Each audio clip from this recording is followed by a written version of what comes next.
Hello, Algebra 2. We are looking at lesson 3.3, which is solving systems of linear inequalities.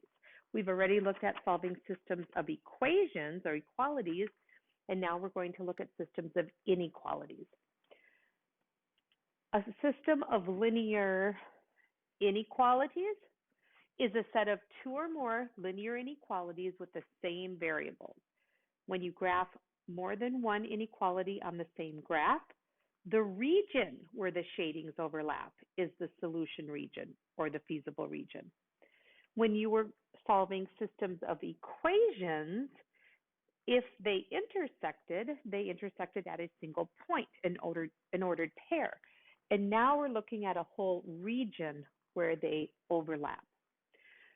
So it's helpful to have some different colored pencils and maybe a straight edge to draw straight lines because you want to be really accurate. So on number 1, I'm going to graph this first inequality in the purple, and I can see that it's in a nice form because in this form I can identify the y-intercept is at -2, and I can identify the slope is 3. So I'm going to go up 3 over 1. And when you're doing these, you want to plot several points. And then I have to decide, so I find where my boundary line would be, and then I have to decide if it's a solid or a dashed. And since it's greater than, it's going to be a dashed line. Now, I still have to decide what side the shading is on. And if I want y is greater, I want it above, but it's always good to check a point. So it looks like 0, 0. If I put 0, 0 in, is 0 greater than -2? And it is. That means we're going to shade on this side of the line. Now, you've already done that. Now we're going to add another one on. So the next one I'm going to do in orange. The intercept is at 1. The slope is -1/4. So down 1 over 4, or up 1, back 4. It's less than or equal to, so I want a solid line, and I want the y values less than that, so below it, and you can see where the shading overlapped. So now what I want to do is I want to finalize my answer by pointing out where the overlap is.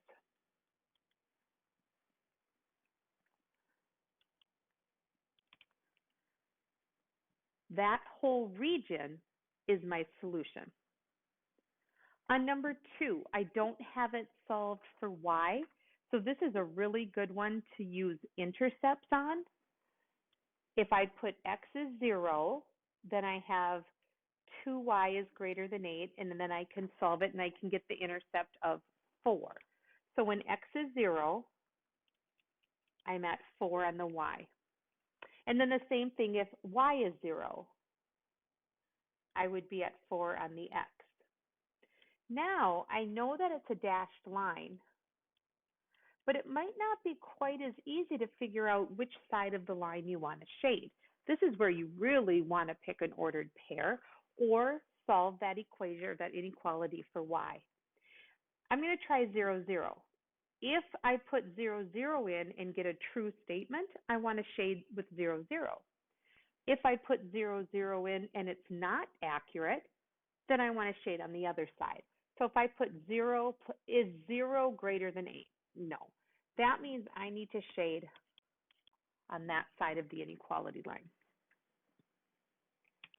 The next one, -1, and then the slope is really -1. That's -1x.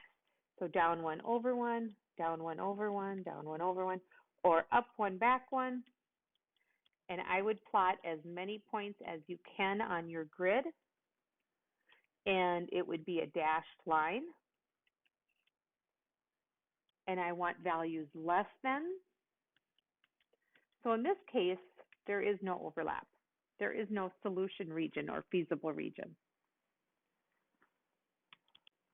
On number 3, This one is not really good for intercepts because you don't get whole numbers. So I would solve this for y so I can identify the intercept and the slope. So I would subtract 2x on each side. So I have 5y less than or equal to negative 2x minus 5. So I subtracted 2x on each side.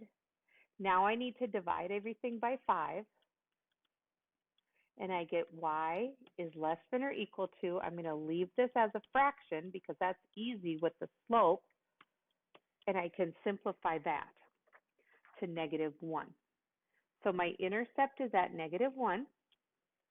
My slope is negative 2/5, so down 2 over 5 or up 2 back 5.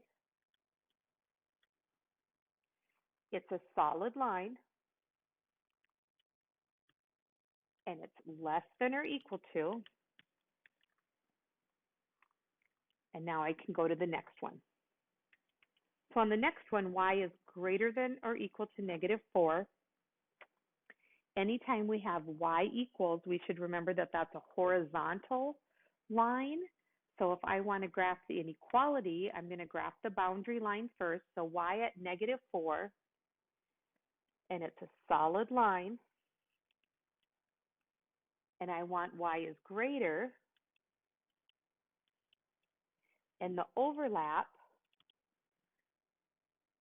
would be in between the two. So we're going to pause there and let you practice a few of those, and then we're going to do the next part. So try those, practice.